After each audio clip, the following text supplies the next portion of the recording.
bicara lebih lanjut, kira-kira setelah kita bicara ini Ibu Sapri tujuannya apa? Saya ingin solusi, Ibu. Solusi mungkin dari Ibu bisa dapatkan solusi untuk saya terkait dengan masalah saya.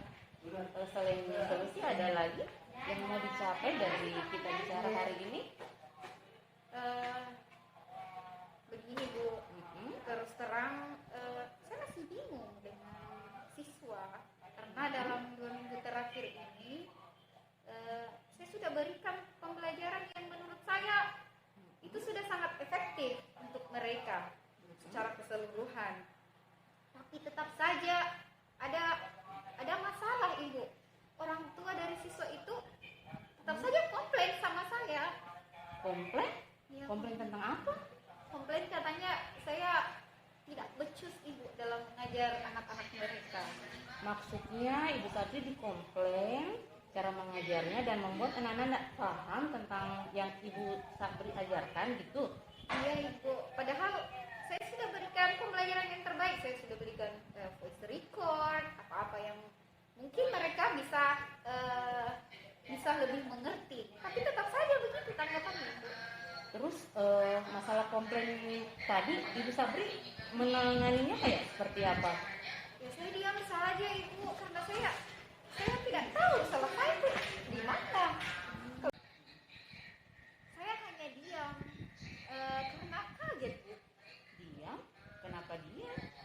Saya bingung apa yang harus saya katakan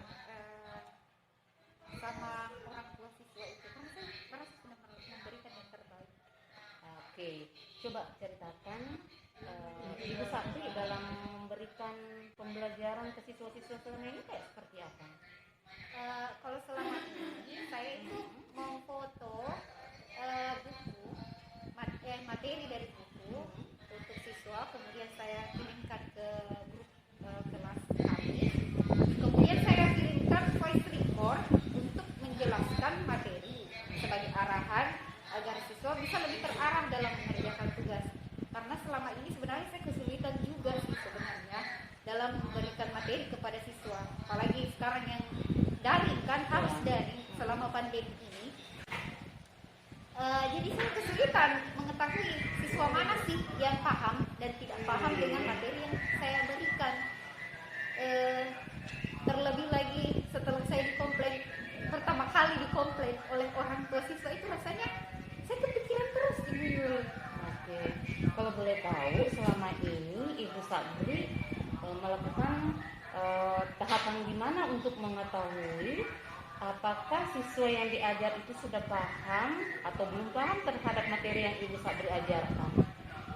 Kalau selama ini saya hanya melihat dari tugas-tugas siswa yang mereka kirim, kemudian memeriksa tugas mereka, mengisi daftar-daftar untuk nilai mereka, baik yang paling tinggi atau yang masih kurang.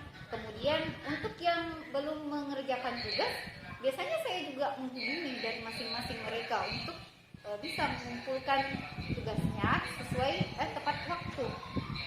Sebenarnya yang Ibu Sapriani sudah lakukan itu sudah benar sekali sebenarnya ya. Ibu Sapriani sudah berusaha memberikan penjelasan materi dengan segala upaya, membantu murid-murid yang masih kewalahan dalam menerima materi, seperti itu. Ibu Sapriani selalu bersedia membantu murid-murid yang selalu kewalahan. Mungkin seperti, memang benar, Bu, mungkin sudah, kalau menurut saya pribadi memang sudah betul, Ibu Yu. Sebenarnya saya bingung dengan komplain orang tua siswa dan respon murid-murid juga. Mungkin pembelajaran saya memang yang kurang menarik untuk siswa, sehingga mereka tidak tertarik, sampai saat ini tidak tertarik untuk ikut pembelajaran lebih jauh. Seperti materi struktur dalam pembelajaran itu sepertinya memang harus dijelaskan dan diarahkan secara lebih detail supaya pembelajaran siswa itu lebih maksimal, mereka lebih paham secara maksimal. Dan ya seperti itu. Nah, berarti Ibu Sapri sudah tahu sebenarnya penyebab kenapa akhir-akhir ini anak-anak mengumpulkan tugas. Nah, kira-kira ada lagi nggak yang ibu Sabri pikir kenapa mereka masih belum paham atau masih kurang yang mengumpulkan tugas? Ada lagi, sepertinya soal-soal yang saya berikan selama itu terlalu banyak. Harusnya saya cuma memberikan mungkin bisa 5 soal supaya mereka lebih fokus dalam menjawab soal dan tidak terlalu terbebani dengan banyaknya soal-soal itu. Oke, ketika Ibu Sabri sudah tahu, kira-kira beberapa hari ke depan Yang akan saya lakukan, mungkin saya harus meyakinkan orang tua murid dulu, kemudian meminta maaf kepada mereka. Kemudian yang kedua, mungkin saya akan mulai memetakan potensi murid dengan pembelajaran yang berdiferensiasi melalui kebutuhan belajarnya. Saya akan melihat bagaimana sih gaya belajar mereka, apakah visual, auditory, ataupun kinestetik. Kemudian mungkin saya akan buatkan form pemetaan, kemudian untuk mengetahui tipe-tipe murid saya nanti. Kemudian saya akan menyuruh mereka untuk mengisi form tersebut. Jadi saya bisa tahu apa sih kebutuhan materi mereka itu seperti apa. oke, itu sudah langkah yang bagus sekali sebenarnya yang Ibu Sabri sudah lakukan. Ada lagi? Mungkin saya akan membuat video pembelajaran yang lebih menarik nantinya, agar siswa bisa lebih senang dalam belajar. Saya juga akan usahakan membuat soal-soal yang lebih simple supaya mereka tidak terbebani dalam pembelajaran. Saya akan menerapkan pembelajaran yang berdiferensiasi seperti yang saya katakan tadi, mengelompokkan mereka berdasarkan profil belajar mereka. Kalau dengar-dengar dari paparan Ibu Sabri, pasti pembelajarannya sangat menyenangkan ya. Nah, saya tertarik di bagian tadi itu profil belajar. Mana sih yang dimaksud dengan profil belajar yang tadi Ibu Sabri jelaskan? Itu maksudnya kalau dari saya itu mengelompokkan murid-murid sesuai dengan tipe belajar mereka, Bu. Misalnya ada yang secara visual lebih tertarik pada visual ataupun auditory, begitupun dengan kinestetik, dengan membuat kelompok belajar berdasarkan tipe mereka itu mungkin nanti akan lebih memudahkan mereka dalam belajar. Oh, jadi nanti Ibu Sabri ini berencana membuat 3 materi pembelajaran, betul? Iya, Bu Yo, karena itu bisa membuat murid mungkin lebih terarah nantinya.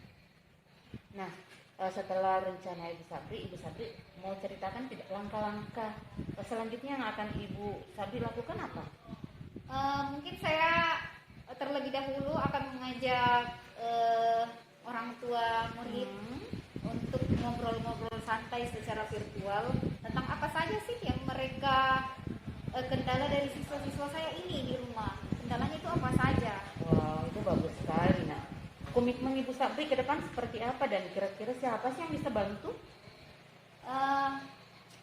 Mungkin saya akan meminta bantuan kepada selain orang tua siswa ya, kepada wali kelas untuk setiap kelas, untuk setiap siswa yang saya ajarkan. Kemudian meminta izin juga kepada kepala sekolah untuk bisa mengundang orang tua siswa itu secara virtual untuk saling berdiskusi, ngobrol-ngobrol santai terkait dengan siswa-siswa saya. Wow, bagus sekali. Saya yakin Ibu Sabri bisa ya, insya Allah. Ya, insya Allah, Bu. Terima kasih motivasinya. Tentu Ibu Sabri, jangan ragu cerita lain kali ya ketika ada masalah. Insya Allah apa yang Ibu sudah ceritakan, insya Allah aku sudah mendapat solusi ya. Mudah-mudahan dimudahkan. Terima kasih. Tetap semangat ya. Setelah melakukan coaching dengan Ibu Yuli, masalah saya dalam pembelajaran menjadi lebih jelas dan terarah untuk kemudian bisa menentukan solusi yang tepat untuk masalah saya dalam pembelajaran secara lebih baik dan relevan, di mana nantinya proses pembelajaran akan saya lakukan dengan cara yang lebih menarik, tidak monoton, simple namun tetap berbobot, dan tentunya akan disesuaikan dengan profil belajar siswa agar siswa bisa lebih tertarik untuk mengikuti pembelajaran. Setelah melakukan coaching dengan Ibu Yuli, masalah saya dalam pembelajaran menjadi lebih jelas dan terarah untuk kemudian bisa menentukan solusi yang tepat untuk masalah saya dalam pembelajaran secara lebih baik dan relevan, di mana nantinya proses pembelajaran akan saya lakukan dengan cara yang lebih menarik, tidak monoton, simple namun tetap berbobot, dan tentunya akan disesuaikan dengan profil belajar siswa agar siswa bisa lebih tertarik untuk mengikuti pembelajaran.